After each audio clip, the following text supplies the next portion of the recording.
The views and opinions expressed in these historical letters that may contain vernacular used in the World War II era, the post-war era, and the Cold War era do not reflect the views and opinions of any of the individuals involved with this project, including, but not limited to, the podcast's creators.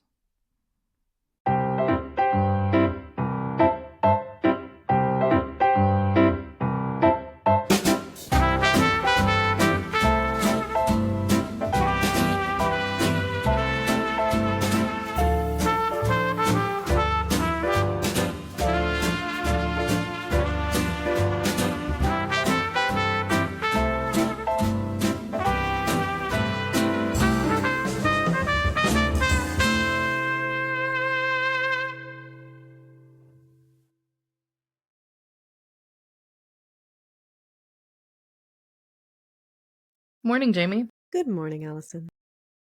How are you doing this morning? Well, I got my coffee. Well, that's good, because you were drinking tea last week, and it was quite upsetting. And I love it, like, that you're just not going to let me live that down. No. Tea is exceptional and should be purposeful and all the rest when it's absolutely necessary, but all other times, coffee is absolutely necessary. And not decaf. I could do a whole rant at decaf. I'll spare our audience from that. But decaf doesn't count. So if you're in the audience and you're like, oh, I drink decaf. Allison's judging you. Allison's judging you over here. Mm-hmm. Actually, I do have socks that say death before decaf. And then, and they're knee highs too. So, yeah. So, this is episode 71. We get to hear from Chester. We do get to hear from Chester. We only have 2 letters in this episode. 2 big letters, one from Chester, one from Sweetie. And that's where we're going to be headed into. Hey, everybody. If you like this podcast, please like, share, and subscribe to the YouTube channel. That really helps us out. If you're listening on our audio platforms, whichever audio platform you're listening on, if you could subscribe, follow, click the buttons, you know which ones to click, to make sure that you're getting alerted for each new episode every single week on Sunday. We appreciate that. We appreciate the reviews and all the support. I see that there's some more new listeners coming in on the audio channels in particular. I am seeing that. Welcome to the podcast. We hope you're enjoying potentially binging the episodes from the past to catch up, but you're fine listening where you are right now and continuing the story at any point. Before we get started with today's episode, audio listeners, we're not going to be showing any photos on the screen today. I'm just going to real quick go to the Love Sweetie podcast website and reference some of the photo galleries that all of our audience, whether you're listening on the video, the YouTube, or you're listening on audio, to sort of supplement today's episode. So if you're unfamiliar with the individuals being talked about, maybe you're a new listener and you just need to get a better visual on who everybody is, just go to www.lovesweetiepodcast.com. We've got that beautiful picture now of Sweetie and Lou right on the front page. Go to Sweetie's scrapbook, and in the photos section, there's some photo albums that are here. I'd recommend for today's episode to checking out the first album that's there, the Demaree Family, 1940s and earlier. If you even just want to get a visual on Chester, though, just on this page, you can see a photo of Chester right there. It's a picture of Chester considering some cattails. Yep, that's exactly it. So he may be he's like, puttering. These cattails are certainly there. In the album, if you click into it, we have some of the early history of the Demarees. Scroll down to the very bottom and you'll see a great picture. One is of the house in Lacona, that's Chester's home. And then we get to see Chester and his wife, Laura, on the other side. If we go back into the photo albums and then fast forward over to Sweetie and Lacona, because this is going to get referenced, the fall of 1948, we get to see specifically the schoolhouse that's on Chester's farm, and we get to see parts of Chester's farm because he's going to mention some elements on the farm today. So those are some great albums to check out if you wanted to add some visual component to the storyline. But other than that, we're not going to be sharing anything else on the screens letter-wise, so we're just going to go right through the storyline. And Jamie, I think we'll just get started with this first one. Guys, we're out of October of 1949. That's where we left off. We're now in November. We're getting close to Thanksgiving of 1949. Not there yet. And we'll pick up the story with Chester catching everybody up with what's going on in Iowa. Lacona, Iowa, November 13, 1949. Dear Sweetie, today we received special varieties of iris that were mentioned some time ago, but which have been so long coming.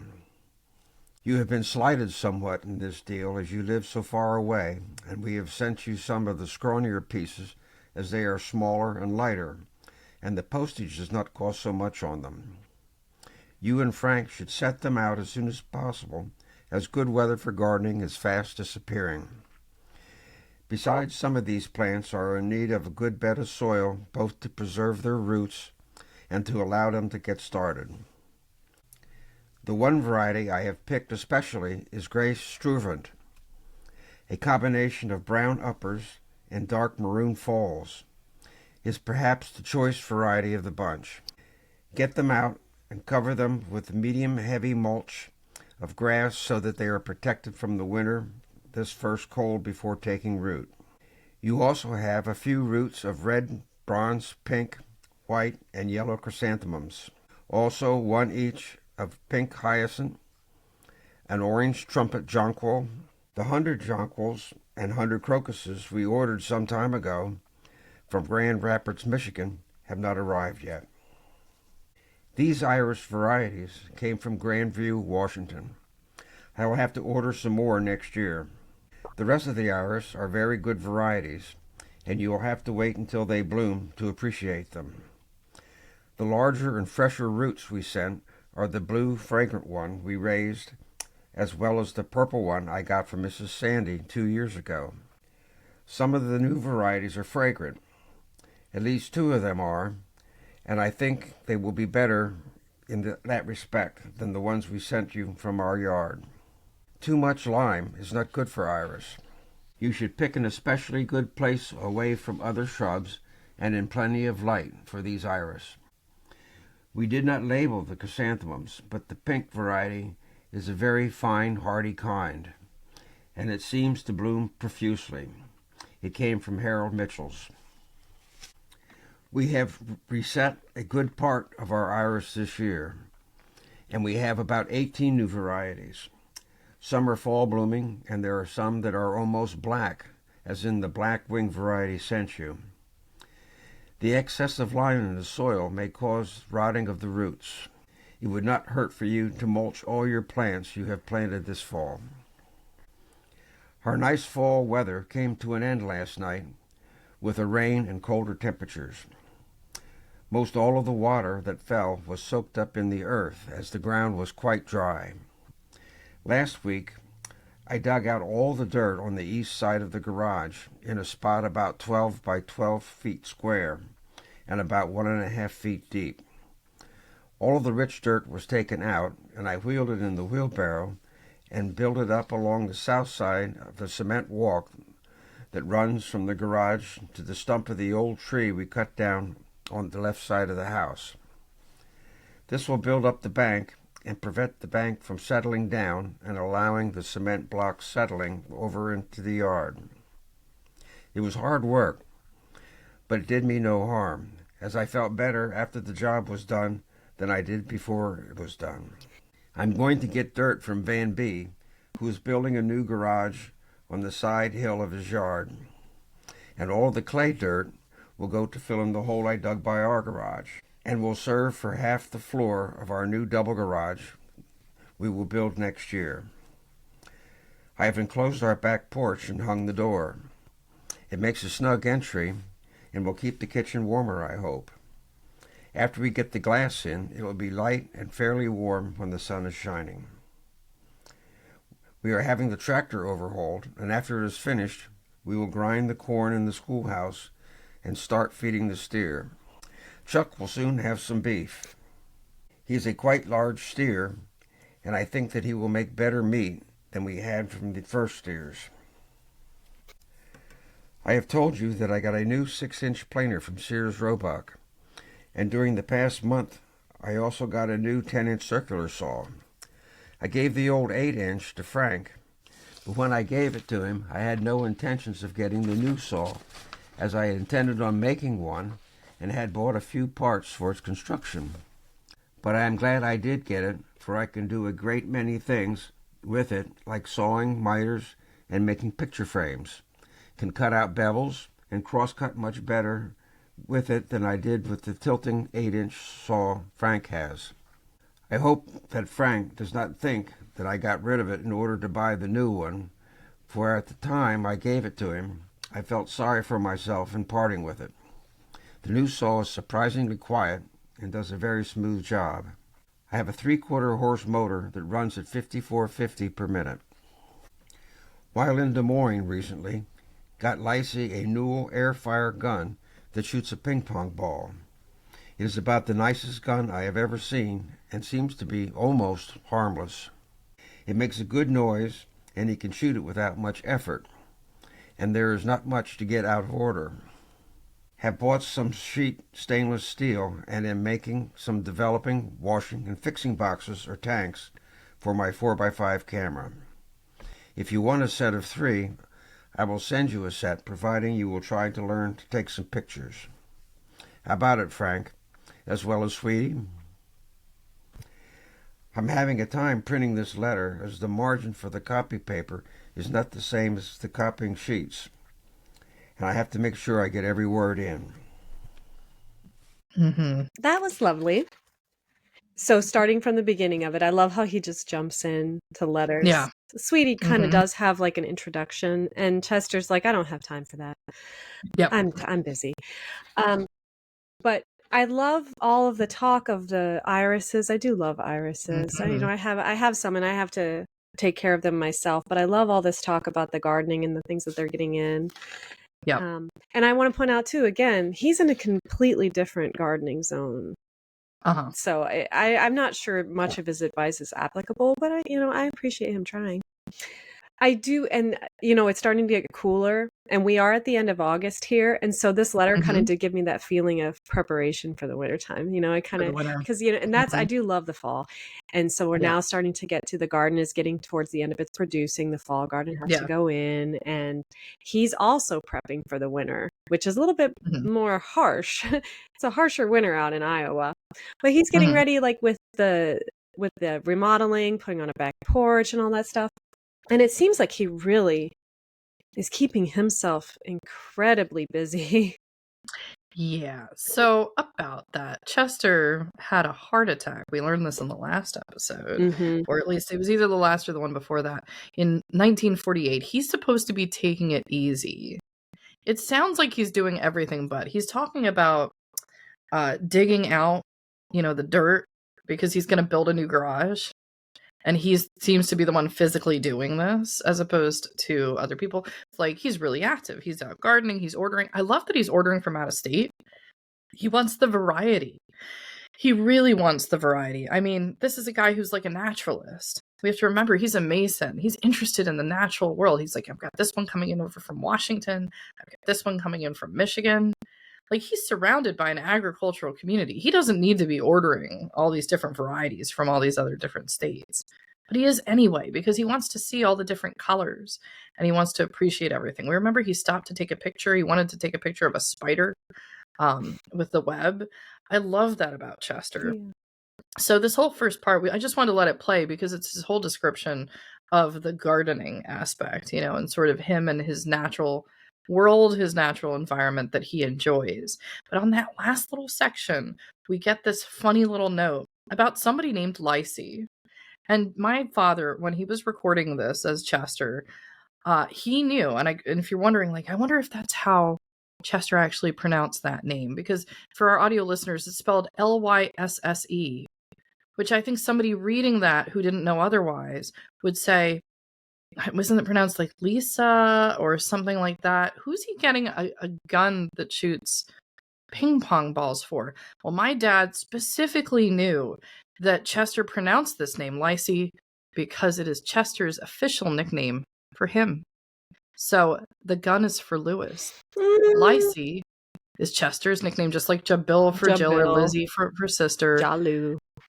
Lacey is specifically what Chester would call my dad.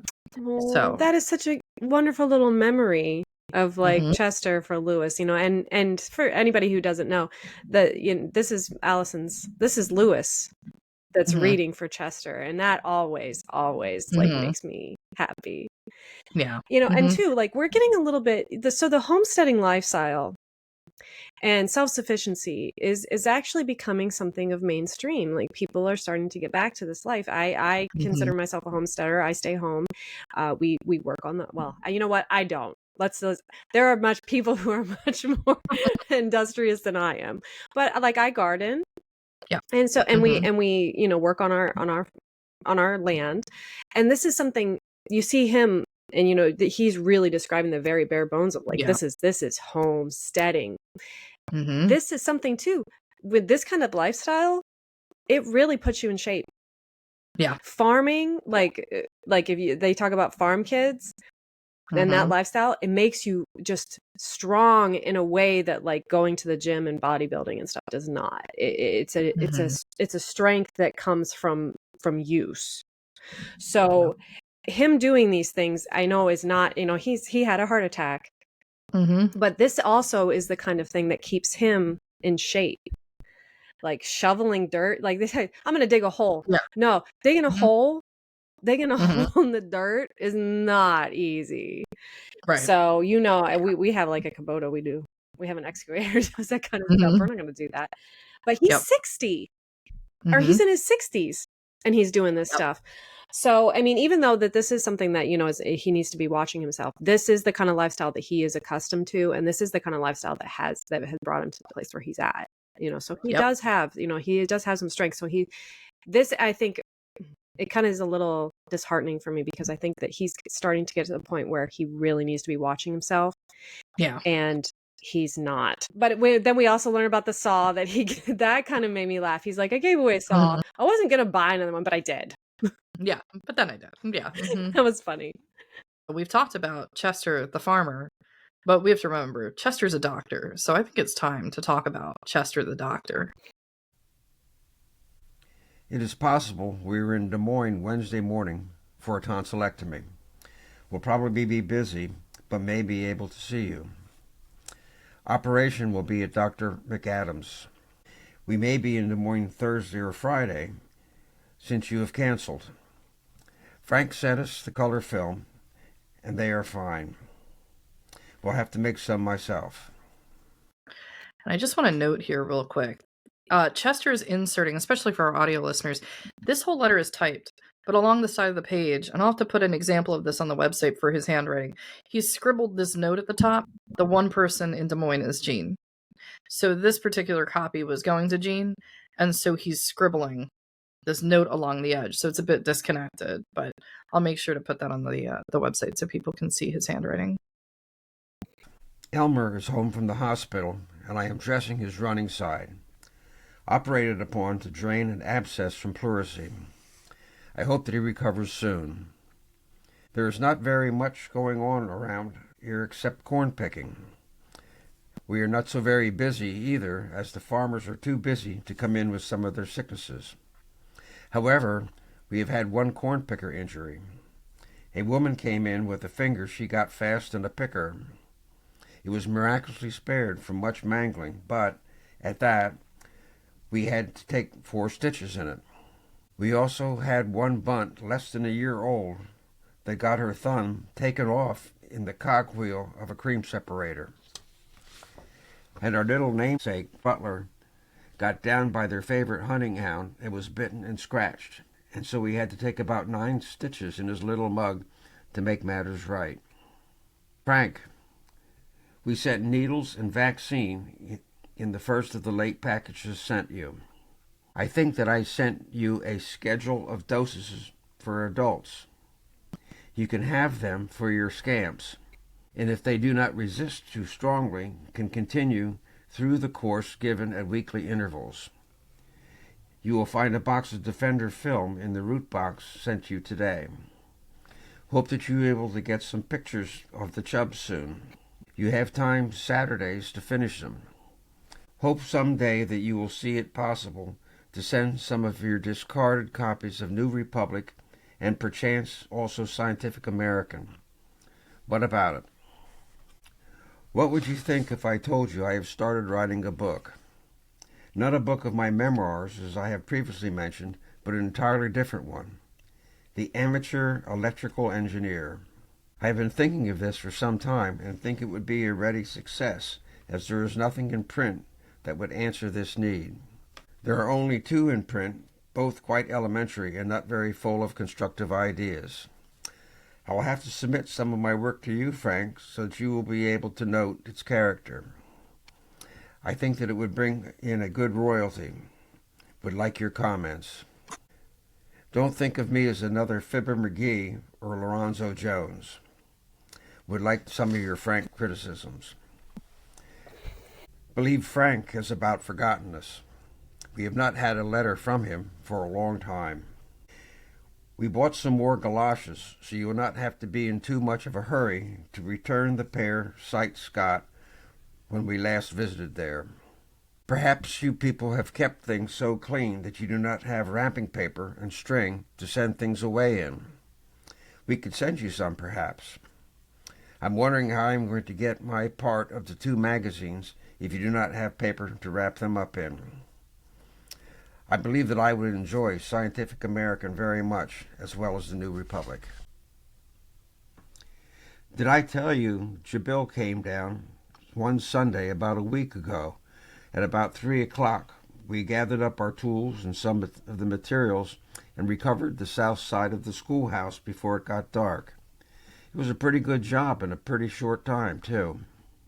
No one but a fellow like Jabil, with a snake-like body, almost a third longer than anyone else, could reach and get around like he was able to do to get the job done. However, I will have to insert that I had the idea that went along with getting this job done, as I lashed 2 ladders together to make one long one nearly as long as the schoolhouse, that we fastened with ropes and lowered to form a poor scaffold, so we could get about unrolling the paper roofing and nailing it down. I believe it took strips to cover it. They ran horizontally. I believe that it was as good a job as could be done. The squirrels and now the mice are getting a free living from the corn. We have to put out some poison for them. Oh. Okay. Kids, I'm just going to say this once. Don't try that at home. This doesn't sound like a good idea.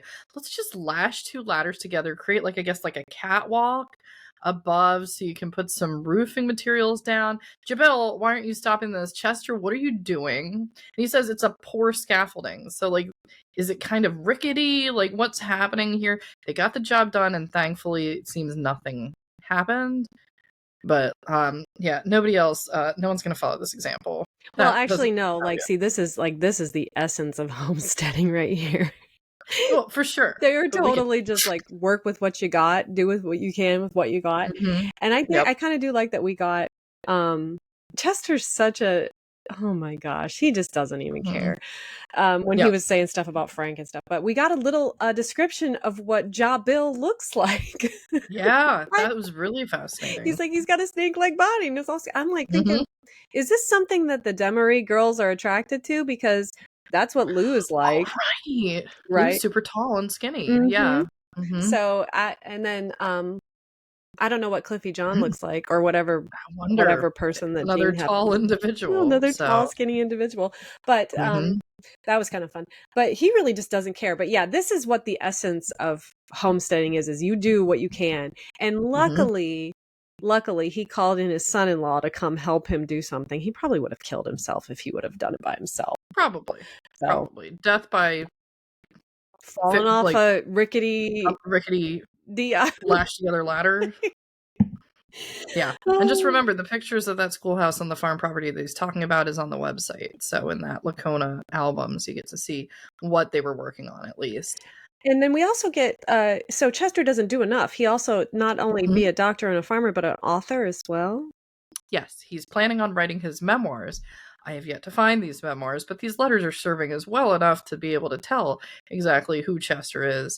But he also wants to write this book because basically the books out there are not adequate. And he judges them. He's like, yeah, no, that's not good. So I will write. And he's writing specifically to Frank about this. And that's very important. When Frank served in the military, Frank was an engineer. And now Frank is working at the Bell Telephone Company. So he's working in sort of like this engineering technical background, which is why he's addressing this section to Frank. And he's asking for, what did he call it? His his frank criticisms. Wink. Yeah. So there's that. Yeah, interesting part. But then we get the visual of the harvest time, right? Everybody's out in the fields and there's been all of these sort of related accidents that are going on. I feel really bad for the baby and the thumb lost in the cream separator. That sounds not good. Yeah, he's been busy, but it's not been Mhm. been good. Well, they are out in corn country. Yep. So Mhm. everybody's got to get together to help get that corn in. Now that we've talked to Chester the gardener Mhm. and Chester the doctor Yep. and Chester the engineer and author, Mhm. let us move on now to more gardening Yep. content. A little bit more. We have had the garden plowed. We will fertilize it again this spring before we plant it. The fertilizers we used last year did a good job, and we'll add some phosphate this time.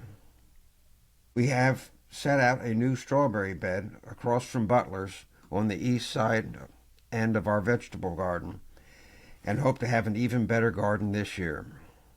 We took the spade and lifted up flat slabs of plants, perhaps 8 or 10 plants to the spadeful, and dug a shallow hole, laid down the transplant, and packed dirt around the plants. We have a good new strawberry patch coming along that will probably bear this coming spring. Sweetie, probably your strawberry plants will come along right away anyway, as they have a habit of adjusting themselves to their environment.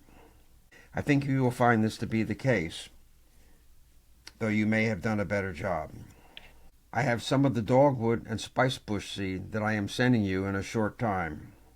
You should be able to make a shallow bed for them and cover them with about 1/2 to 3/4 of an inch in where it will have sunshine with good drainage. I have kept them dry too long, but if that is the case, we will get some more either this year or next. I will have to bring this letter to a close. It would be more information if you would make a diagram of your grounds and show us just what the planting layout is. Do you have a good woods bordering your place? Do you have wildflowers growing there? Maybe you could get some wild plants and shrubs out of the woods and plant them on your place. Does the woods border so close that it shades part of your growing area? Write and tell us more about your surroundings. Love, Papa. Yay, Chester letters. Mhm. Yes, because if we do remember, Sweetie got some strawberry plants. Yep. So Mhm. he was giving her a little bit more instruction on what to do. Aw. And he Mhm. planted his across from their neighbors, Right. which is Butlers. very smart, allow for more pollination. So that's good. Mm. That's good. Yeah. Wow, that was very lovely. That was very jam-packed. There was a lot in there. Yeah, Chester's quite busy here in November of 49. He's making sure he gets all the rest of his gardening wrapped up before that really, really cold weather sets in for the winter in Iowa.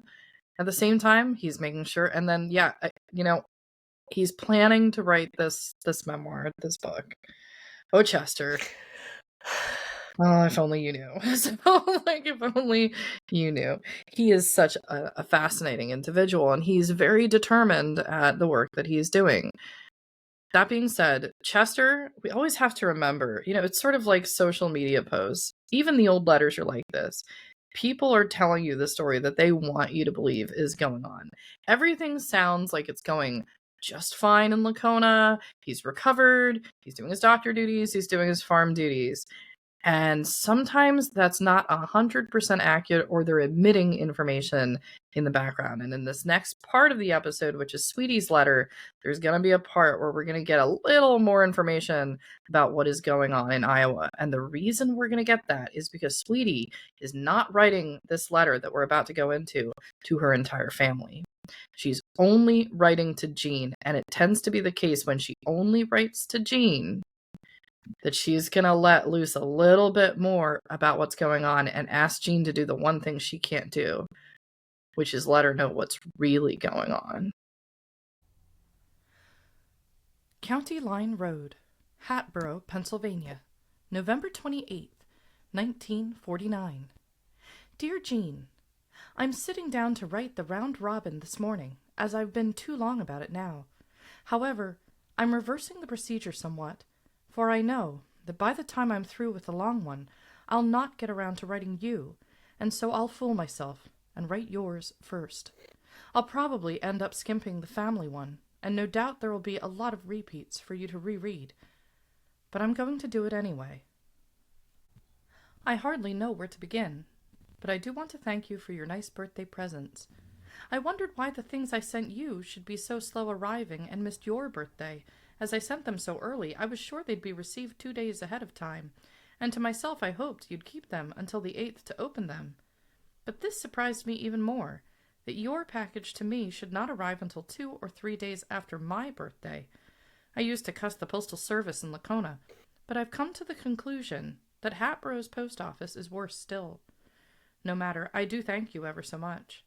I recognize the brassiere as being the expensive match to your blue one that you are so fond of, and after trying this one on, I'm beginning to see why, though just the same, I feel I should walk around with my arms folded across my chest for modesty's sake.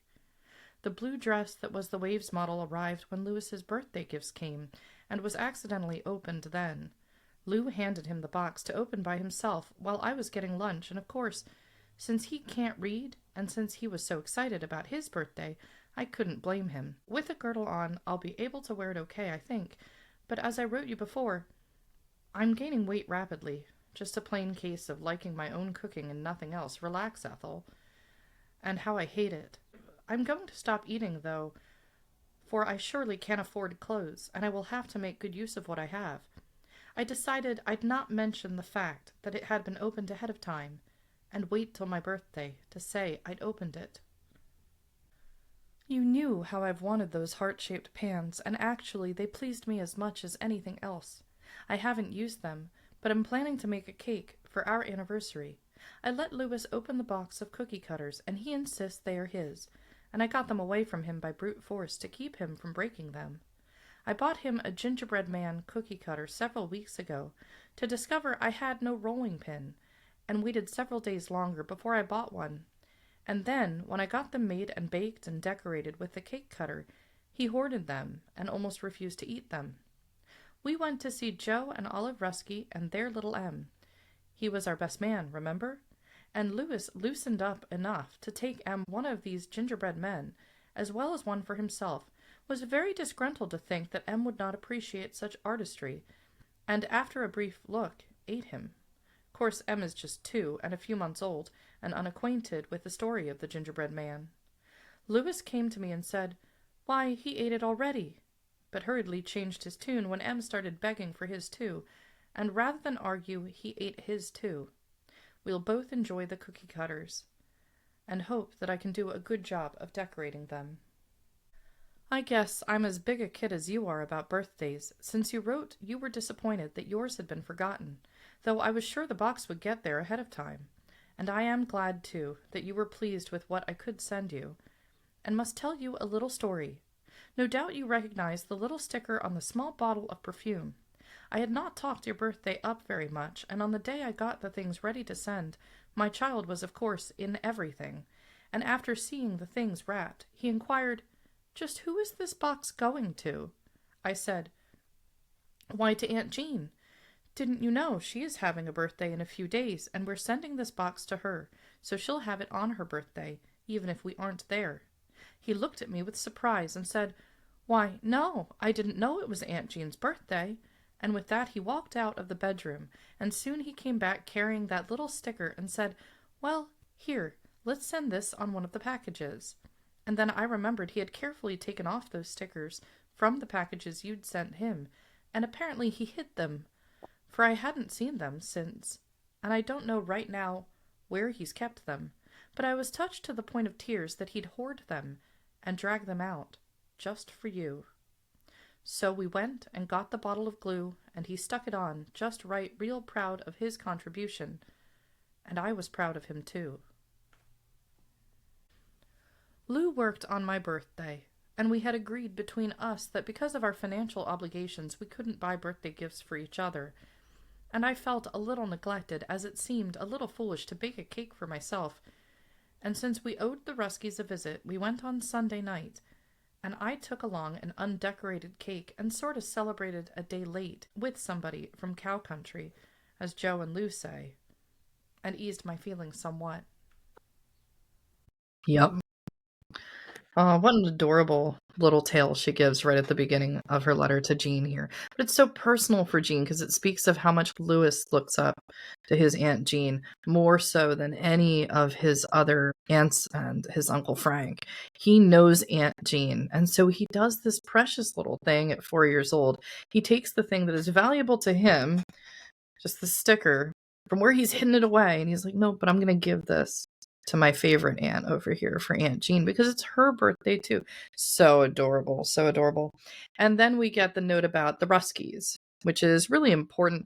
Same note we were talking about going into the photo albums on the website. If you go to Sweetie's wedding and you see the best man standing next to Lou, that is Joe Rusky. And there's a parallel story that's happening here. Olive is from Ottumwa. So Joe's from Pennsylvania. So it's like this total parallel story to Sweetie's and Lou's whenever the Ruskies visit, and they have one young son. So it's just like this other story that's going through, but we actually can see a photo of Joe on the website there. Oh. Yes, it was very sweet. And I was just, when we first started the letter, I was thinking of Chester's letter in comparison to Sweetie's letter, and how she really writes a lot better. Chester kind of just like whatever's in his head, he's like thought paper, and she really kind of plans out what she's saying. And so I definitely appreciate her. I can definitely have a new appreciation for her and her and her writing style. And we, and I think it's funny. She's like the Hatboro post office. I mean, come on, Lacona's in the middle of nowhere. You kind of have to give him a little bit of grace, but Hatboro, come on. Yeah. It's like you're East Coast. You should be a little bit more on the ball there. But it was nice. So they got to celebrate their birthdays, and she was a little sad, but she did have some company, and so that was nice. Yeah, that was very nice. But this is a large letter, so I think we should definitely get going. I sort of hate to admit it, but I get more homesick and lonesome now than I did before. No doubt part of it is worry over Daddy overdoing, and worry over Mama doing too much to keep him from overdoing, and living with you for a year has made it even harder for me. Often when there's mail from you, we read it aloud at the lunch table, as the mailman comes just when Lou gets home for lunch, and it just kills me, especially if somebody has written something particularly endearing or reminiscent of when I was there. I can just about keep from bawling right at the table. And yet, I'm happier here than at the old Blue House, as Lewis says in Norwood. There are many things I want to know, and don't know how you can write the answers on account of Lou. For instance, I've never mentioned that Daddy is taking morphine to Lou. I've omitted any unpleasantness about Daddy, in order that Lou may forget easier the unhappiness while he was in Lacona. And yet there have been things in Mama's letters that I want to ask about. I can't write and ask her, 'cause Daddy will see that, and I can't see how you can write me without Lou seeing it here, as the mail comes, when he gets here for lunch. Unless you'd write me at Mrs. Rieselman's, and the darn mailman would probably put it in our box anyway. Unless you'd use 2 envelopes, address the outside one to her, and then address the inside one to me. For instance, Mama wrote that Jeanne treats us lovely, never letting on her feelings are still raw, and she's never been home since the Indiana trip. What in the world happened? I want to know so badly. She wrote, too, that when M.A. was visiting, that Daddy got sore at somebody, and after venting his anger, M.A. asked, "But, Grandpa, who do you like?" And I worry about Mama being there to take his ire, for she may not be too well either. I keep hoping you corral her, to take her blood pressure occasionally, and often I wish I were there, to let him get mad at me once in a while, just to give Mama a rest, though I remember at the time how mad it made me to have him get mad at me. I often think to myself that if the rest of the family worry about Uncle Merrill, I wonder what they'd say if they saw Papa sometimes, and yet who is this little paranoiac to say such a thing as that? Just the same, it would no doubt give Mama a lot of pleasure if you'd spend some weekend there soon, and perhaps Papa wouldn't be worse off for a visit from you either. Do you know how much morphine he takes? I worry too, for fear the narcotics board will catch up to him one of these days, though he told me once there was no danger from that, as he could put somebody else's name down as having received it. With cold weather coming on, I worry about another heart attack, and know how terribly I'd feel if such a thing should happen, with Mama there alone with him. And while he did make me so mad I couldn't even spit, I do love him, and would feel terribly if anything should happen to him, and I'd feel ever worse if anything happened to Mama as a result of her trying to protect him against his own determination and cussedness. I want to know what has happened, that you haven't been home for so long, and all about him.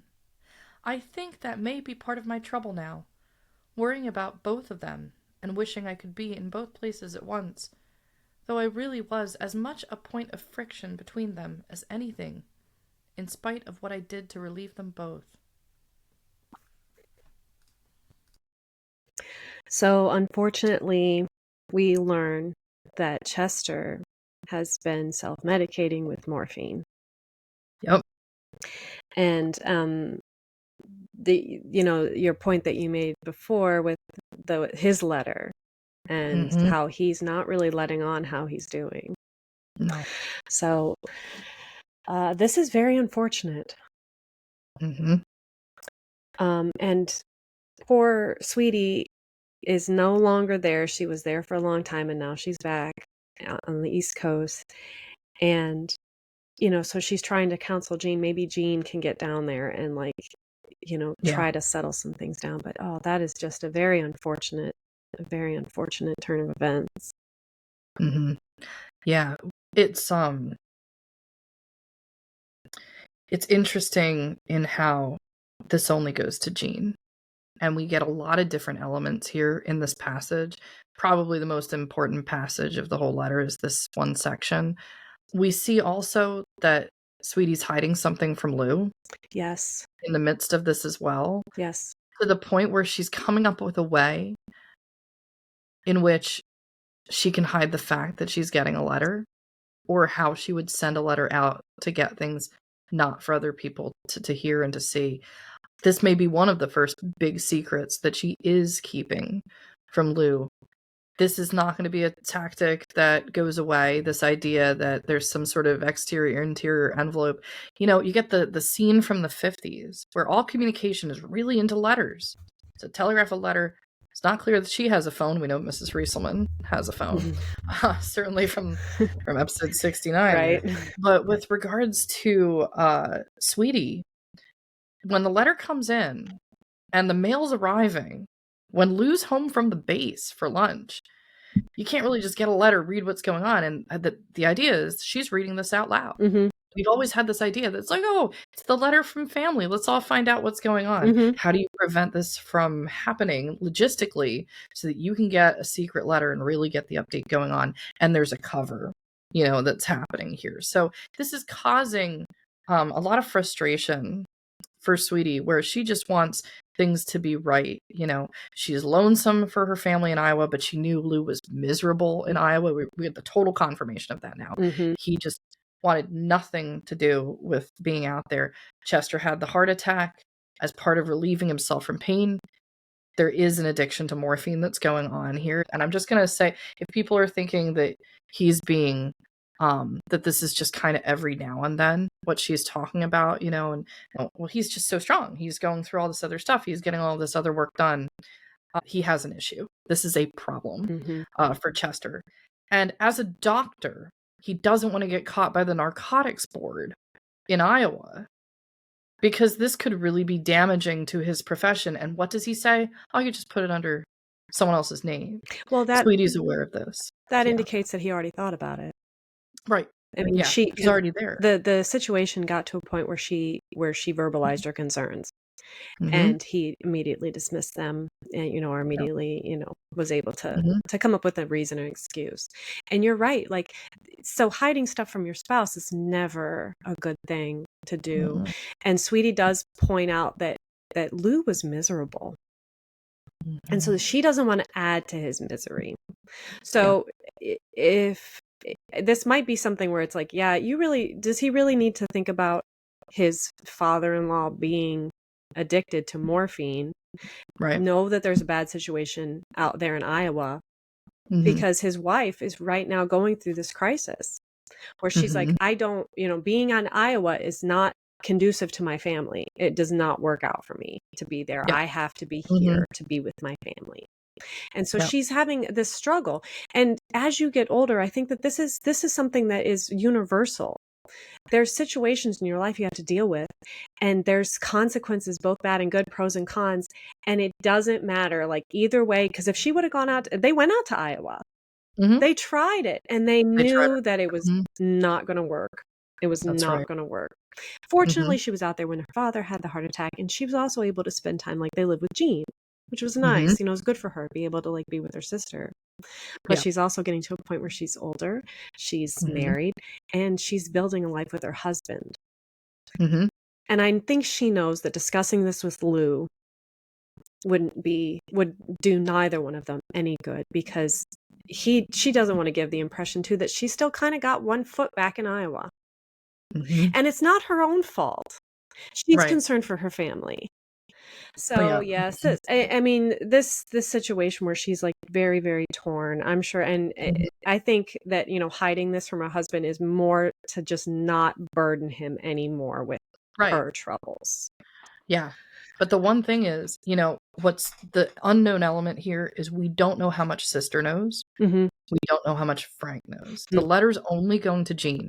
Jeanne, being an RN herself, is also the one that can get to Lacona. And we get sort of like this disturbing line where she's like, why haven't you been going to see our parents? Because it's gone to whatever point is really rough that even Jeanne's like, I don't really want to be around. Like, this is the thing. This letter's right after Thanksgiving. So the implication here is, did Jeanne even go for, like, what was going on at Thanksgiving and the holidays here? So there's no mention that anyone's traveling around or seeing anybody. It's just something really rough's going on. And then, of course, all of us have sympathy for Laura, for Sweetie's mother here, who's just trying to deal with the big personality that is Chester, this amazingly smart, brilliant doctor who's doing a really dumb thing. And it just goes to show that, like, the brightest, the highest, this is like Icarus going close to the sun, right? The genius level. We've all heard the story of people that we think are just geniuses at, like, a whole next level. Like, they could never do something because they're so smart. Mm-hmm. And then doing this thing that we all know, not a good idea, Chester. Not a good idea. All I could think of here actually was, like, House MD. Yeah. Right? Like, people that watched House, right, with the addiction to relieve pain. Chester is in pain for many reasons. He's in pain post-heart attack. He's an older guy, and he lost his oldest son only a few years prior to this letter. He's in pain for a multitude of reasons. But he's chose to cope with it, in a whole way that is completely inappropriate. And as Sweetie notes, things could happen in time. We don't know how this is going to go if ever he's caught. Mm-hmm. So we'll leave that potential content for the future if that happens and things like that. We can only hope that Chester gets better and stops doing this. Mm-hmm.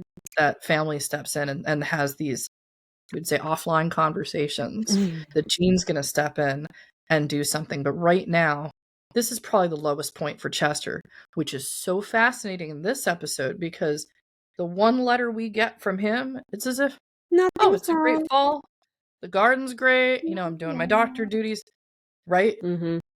The facade has been the whole first part. This episode is called, from Sweetie's letter right there, Determination and Cussedness, because the whole first letter, he's determined. And it's like the lightness of the episode, but the reality is the cussedness that's actually going on behind the scenes. I didn't think I'd mention this to anyone, since it is so uncertain, like everything else. I must tell Jeanne, if no one else, and swear her to secrecy.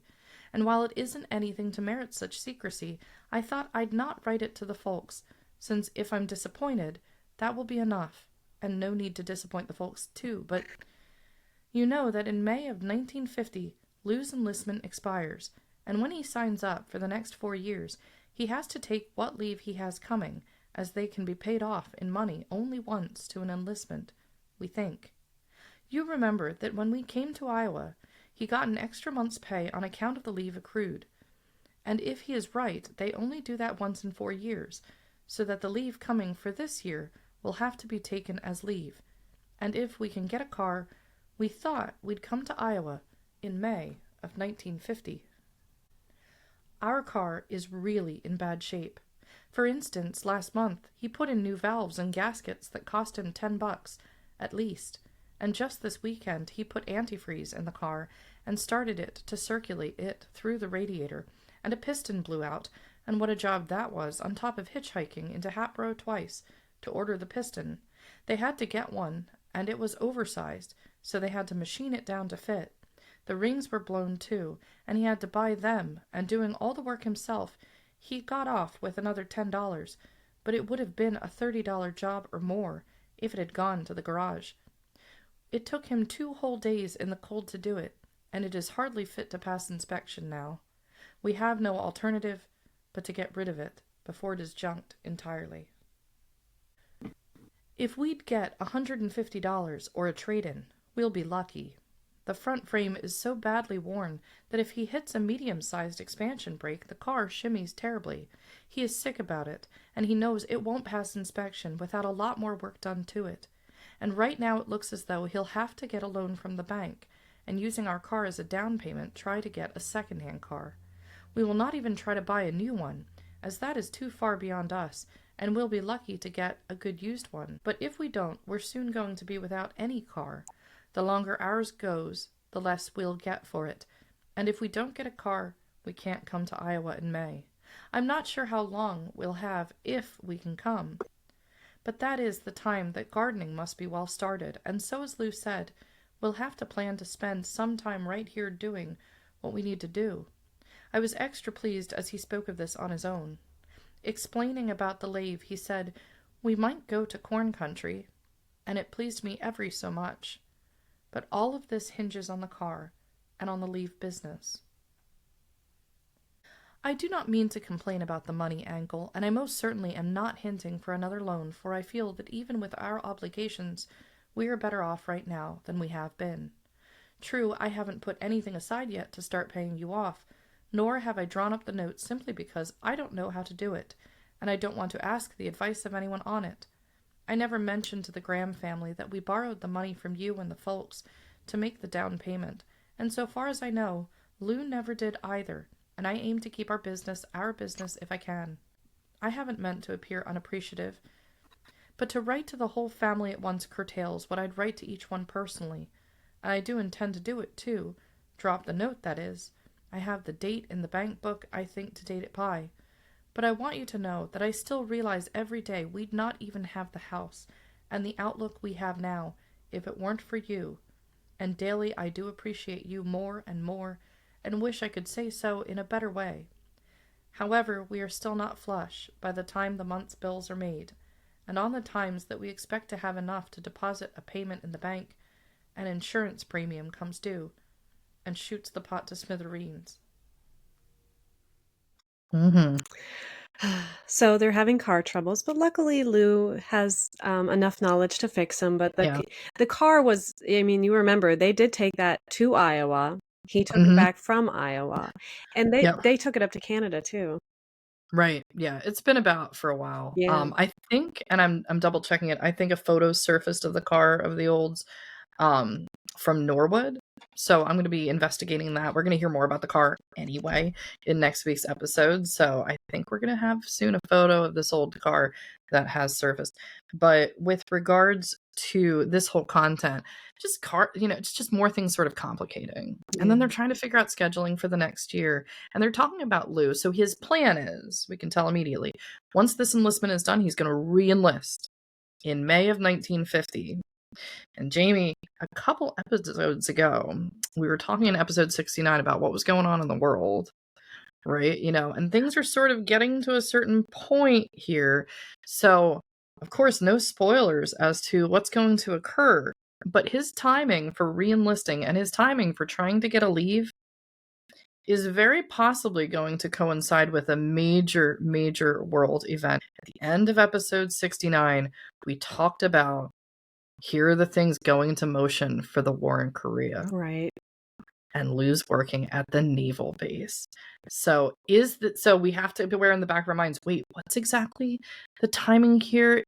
Because that could create a whole other situation. And we're just going to leave that for May of 1950. We're going to leave that down the line, but something to think about. You know, there's a lot going on there. And to Sweetie's plans, she's already just distressed enough with like having to get the gardening done and then get out here. And she wants to get back to Iowa because her dad's not well and they want to check out. But she's so pleased that Lou brings in this idea of like, oh, maybe we'll go to Iowa. That makes her just so happy, just the idea of that being out there. But she's keeping it a secret with Jeanne. And we take a step back from this as the audience and say, uh-oh, but there's also like this thing happening, not even in Sweetie's view, that might complicate this further. And two, like she's trying to hide from Lou how things are going in Iowa, but he brought up going to Iowa on his own. Right. So he knows his wife. Yeah. He knows his wife. And he's probably like, there's something going on you're not telling me, but and he knows that he probably figured, oh, you miss Iowa. And you miss Jeanne. He misses Jeanne too. Jeanne and Lou and Sweetie all have a really great relationship. Yeah. And he loves her just as he loves his sisters, which is just really that right there. Like what a blessing that they get along so well. And not only is she hiding hiding this one thing from Lou, but she's also hiding from his family that she's even accepted any money from hers. Right. Yeah. So they did this on their own. Sweetie stays in her lane. And I respect that about her. Absolutely. But I do appreciate that Lou realized that his wife really wanted to go back to Iowa. And he knew it would make his wife happy and probably keep her happy for a few months. Oh, for sure. Like, this will buy me some good graces here. We'll make some plans. If we get out there, I'm good until the next time she wants to go back to corn country. That's so right. He's figuring it out. Good for him. But so there is possibly another plan. And I do like that we got the update that Lou's going to be staying with the Navy. They have a plan. They are good to go. And they are thinking May is the time that you get out and plant your garden. So that would kind of put things, if you get your garden in late, then everything, after that is affected. So they're thinking about that as well. But we just have a little bit more to go with this letter. As for clothes, I do not mean to complain. For with what has been given me, I'm rich. I've been given enough things to make up several times for the clothes I've given you, and some left over, that I'll make over for spring and summer. And as I said to Lou, aside from an occasional pair of shoes I'll need, I've enough clothes right now to do me for at least 7 years, if not 10, and that is no exaggeration. With the corduroys you sent to Louis for his birthday, that he is using for best right now. Until really cold weather sets in, he is set too. I found some long-sleeved polo shirts, or jerseys, whatever you want to call them, for 50 cents apiece, and bought 6 of them. He already had 2, so that makes 8 shirts, and with the wool pants I made him last year, and the lengthened and made over sailor suit and blue pants, he has all he needs too, except for shoes. He is still wearing his sandals, and they are fast becoming too short, though one pair is still in excellent condition, and new shoes are fast becoming a must. He can still wear his knee-length socks, and while he could use some underwear, he could make this stuff do until summer, I think. So he is all set, too. Lou wears his uniform most of the time. His pea coat is a rather sad affair, but he insists it will do for this winter, and get a new one next year. His suit is still good, and while his overcoat isn't quite up to date and modern, it is in good condition and needs only a hat. He has plenty of underwear, shirts, and ties, and needs only a pair of shoes for dress inspection, and half soles on his work shoes, and he would be set too. So you see, we're well set on clothes, and have much to be thankful for too. As I said, we're better off than we have been, and while I do worry about the money we owe, I can't help but feel in a month or 2 more we'll be able to put a little surplus ahead towards the debt we owe you. I know you didn't want me to write about this, but I don't talk to Lou too much about it, and it seems that writing out what we have against what we have not makes me feel somewhat better and improves my morale some. Well, I'll try to take up a few loose ends in the family letter, but I'm going to put this aside so Lou doesn't read it, and yet I feel as though I've in part at least made up to you for not writing, though most of this has been to recount my own troubles. Say, before I forget it, did you intend the piece of plaid material in Louis's box to be a plaid shirt for him? Be sure to answer this now, won't you? Well, I'll write the family letter now. I don't want to make you think we're having too hard a time, and yet we aren't doing any loose spending either. We're not living high, but we aren't unhappy either. You know, just middle-roading it. I miss you an awful lot. Guess that's my trouble too, and want you to know I love you, and do appreciate you an awful lot. Love, Sweetie. So that was a very personal letter to Jeanne. Yep. A little more raw. Chester's sure. letter was to everyone. He addressed, he was making copies. So yeah, it was a little more light, airy. Nothing's wrong here. Everything's fine. Yep. Sweetie got more into the meat. Sweetie's was definitely a little more raw and a little more and truthful. Yeah. But yeah, that was a lot. A lot. I mean, learning about Chester. Yeah, it's a lot emotionally. A lot of things for people to process. Because we've had this figure in our head for so long as almost being so confident he's unbreakable, heart attack. He has it and then he comes back and he's okay, but he's not. And I mean, that's just how life is sometimes.